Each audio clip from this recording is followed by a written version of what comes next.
En una fuente de alimentación lineal, lo que debemos de considerar o tomar en cuenta para hacer un análisis, para hacer un diagnóstico, es lo siguiente. Yo aquí te voy a poner un diagrama y sobre este diagrama te voy a estar explicando, pero tú esto lo vas a aplicar en la parte física, en los elementos físicos, en la tarjeta electrónica, que corresponda a la sección de fuente de alimentación. Vas a tener una clavija que va a ser un cable dúplex que muy probablemente pueda tener un conector o pueda estar soldado a la tarjeta electrónica. Aquí yo voy a representar un conector. Ajá. Entonces, lo primero que tengo que hacer es verificar eso, que si este es el neutro y esta es la línea o la fase, debe existir continuidad desde aquí hasta acá. Y ya que existe esa continuidad en las dos líneas, entonces ahora sí vamos a hablar de la parte interna, ya lo que está en la tarjeta electrónica. Probablemente se vaya a un fusible y probablemente te lleve a un interruptor. El interruptor puede ser de diferentes formas, de diferentes tamaños, de diferentes capacidades. Todo va a depender del diseño del fabricante. Luego entonces va a llegar a un transformador. La mayoría de las fuentes de alimentación lineales que ustedes van a encontrar va a ser transformadores reductores. Es decir, que le van a llegar 117 volts de corriente alterna provenientes del tomacorriente. Este primario recuerda que se va a encargar de convertir esta energía eléctrica en campos electromagnéticos para que sean inducidos. Inducidos quiere decir que sean enviados desde esta bobina hasta esta otra sin conexión eléctrica, por medio de campos electromagnéticos auxiliándose de el núcleo. Y entonces cuando este devanado secundario ya recibe esos campos electromagnéticos, entonces los va a convertir a una variación eléctrica o a una energía eléctrica. Y entonces, esa energía eléctrica, si aquí era de esta forma, aquí también va a salir así. Solo que de un valor menor. Este estaría más grande. Ahora, un equipo eléctrico puede funcionar con este tipo de voltaje, que es el voltaje de corriente alterna. Pero un equipo electrónico trabaja con un voltaje de corriente directa, por lo que se tiene que convertir esta señal de corriente alterna a una señal de corriente directa. Y eso se va a hacer por medio de un diodo, de 2 diodos o de 4 diodos, dependiendo el tipo de rectificador que se utilice, dependiendo el tipo de rectificador que el fabricante haya diseñado para ese equipo. Y entonces, aquí yo voy a colocar un encapsulado, porque también puede ser que encuentren un rectificador con un encapsulado. Es decir, que una sola pieza tenga ahí internamente a los 4 diodos. Y van a estar marcados con el símbolo de la señal de voltaje alterno. Y te van a determinar ya el negativo y el positivo. Este ya sería el positivo. Ahí te lo van a determinar en ese encapsulado. Aquí es donde se convierte esta señal en una señal pulsante, pero ya es de corriente directa, ya no cambia de polaridad. Luego, este voltaje o esta señal se va a filtrar por medio de un capacitor. Si este es el negativo, este también es negativo. Es como si tuviera yo un alambre de aquí a acá, pero para no hacer la raya, se puede representar así. Pero este punto es este mismo. Y entonces, este capacitor lo que va a hacer con esta señal es que la va a filtrar. Es decir, que cuando crezca el pulso, se va a cargar el capacitor, llega al punto máximo. Y obviamente el pulso empieza a decrecer. Cuando decrece, ahí se descarga el capacitor.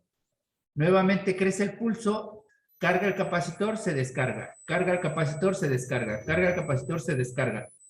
A esta señal recuerda que se le conoce como señal de factor Rizo y es la que provoca el capacitor para posteriormente enviarla a un circuito regulador.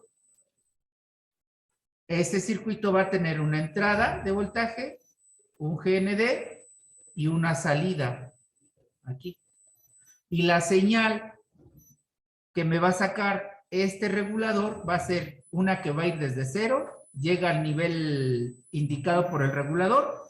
Si el regulador es de 12 voltios, va a llegar la señal de 0 a 12 voltios y luego ya es constante, ya es continuo.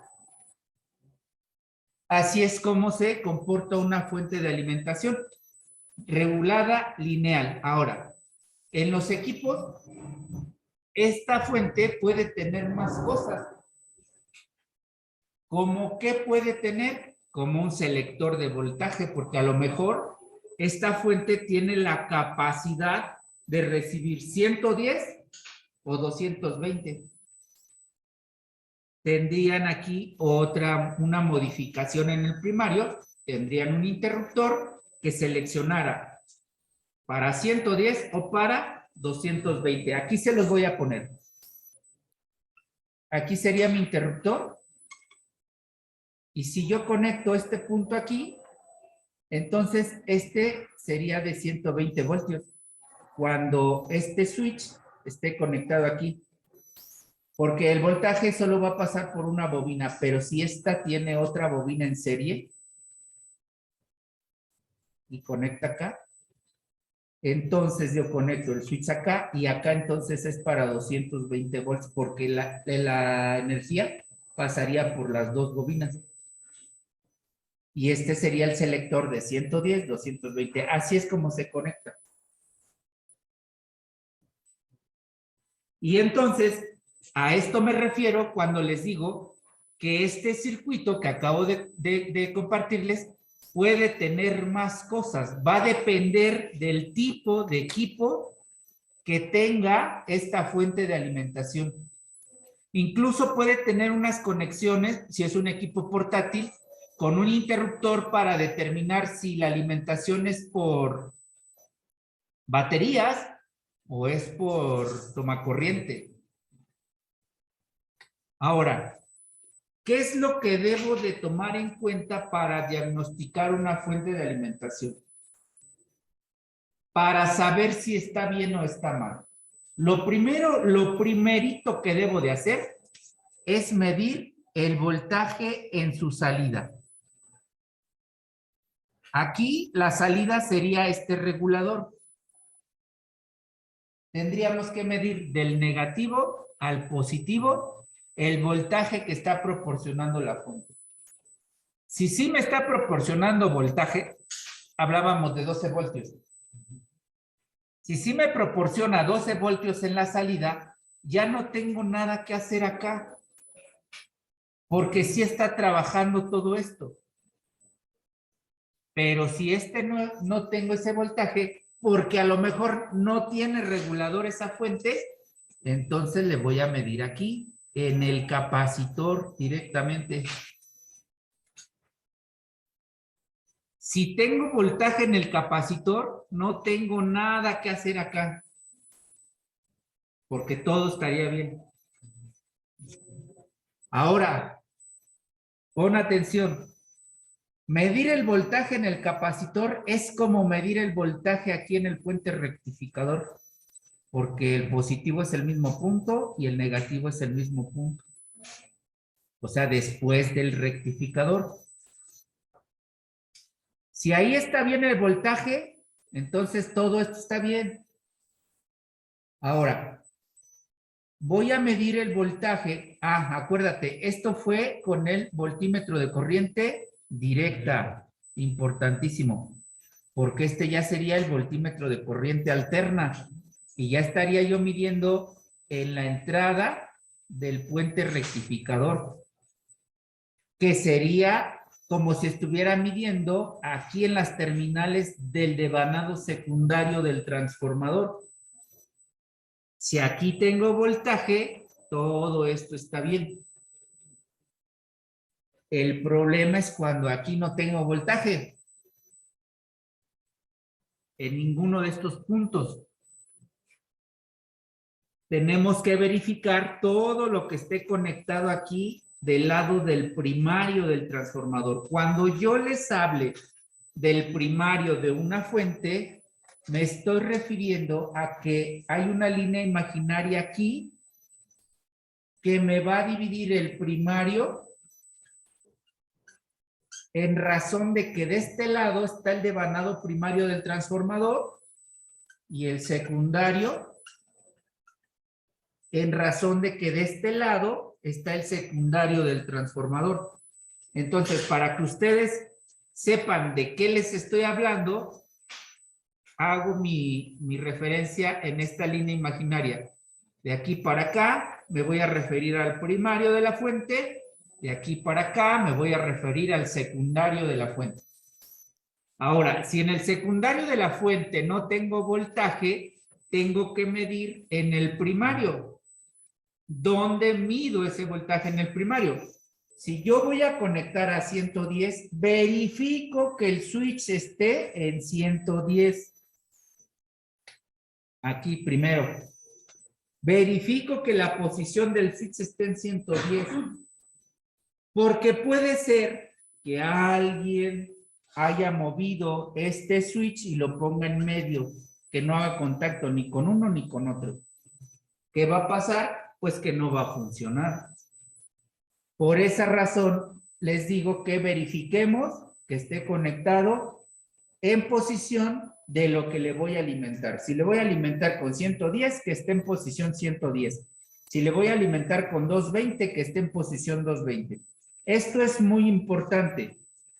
Si yo voy a alimentar con 220 y elijo 110, lo que voy a hacer es dañar el devanado primario de 110. Si yo voy a alimentar con 110 y elijo 220, va a mal funcionar mis circuitos. Todos los circuitos van a mal funcionar o probablemente ni siquiera funcionen. Por eso es muy importante tomar en cuenta esto. De la misma manera, tenemos que comprobar el interruptor. Miren, las pruebas que se le hacen aquí a los elementos tienen que ser muy específicas. Tienen que ser pruebas técnicas, no por supuestos, no por imaginaciones. Y les puedo comentar que yo tuve un problema en un interruptor que de verdad y honestamente no hice la comprobación como debía ser, porque de repente damos por hechas muchas cosas que a veces es en donde está el problema. Entonces, estaba diagnosticando una bocina amplificada y yo me fui hasta por acá. Me fui hasta por acá y con todos los circuitos y desmonté y quité incluso el regulador. Dije, esto está mal. Lo saqué, le hicimos las pruebas acá afuera y daban bien. Y entonces, después de haber revisado muchas cosas, llegamos al interruptor, encontrándonos que el interruptor internamente estaba sucio. Ah, porque la falla era de que a veces prendía y a veces no. Y a veces cuando supuestamente prendía, solo encendía el indicador, pero no se activaba lo demás. Él era indicador de que estaba prendida, incluso de que estaba cargando, pero no hacía más nada. Entonces, encontramos que este interruptor estaba sucio por dentro. Y aun cuando le hacíamos la prueba con el probador de continuidad, sí se activaba. Sí marcaba ceros, como debe de ser. Pero cuando ya se montaba, se conectaba todo el circuito consumía intensidad de corriente, ahí era donde se presentaba la falla. Y entonces, ¿qué tuvimos que hacer? Rastrear ese voltaje. Primero, le medimos el voltaje alterno, aquí obviamente, después del cable, para descartar que el cable estuviera haciendo algún falso y que a veces sí prendiera y a veces no. Ya que descartamos y que estuvo bien, entonces observen, empezamos a medir voltajes de corriente alterna, tomando como referencia un punto. Primer medición, después del fusible. Segunda medición, después del interruptor. Y aquí es donde nos dimos cuenta que cuando activábamos el interruptor, aquí no había voltaje. Le medíamos aquí sí había voltaje, todo el tiempo. Entonces, reemplazamos el interruptor y el problema quedó resuelto. Esa bocina ya venía de otro taller, ya venía de otro técnico, que no le encontraron el problema. Parece raro, parece extraño, y algunos pensarán, ¿cómo es posible que un interruptor no lo supieron identificar? Pues a veces no se identifica. Entonces, estas son mis recomendaciones que les puedo dar para que ustedes analicen y diagnostiquen el funcionamiento de una fuente de alimentación lineal.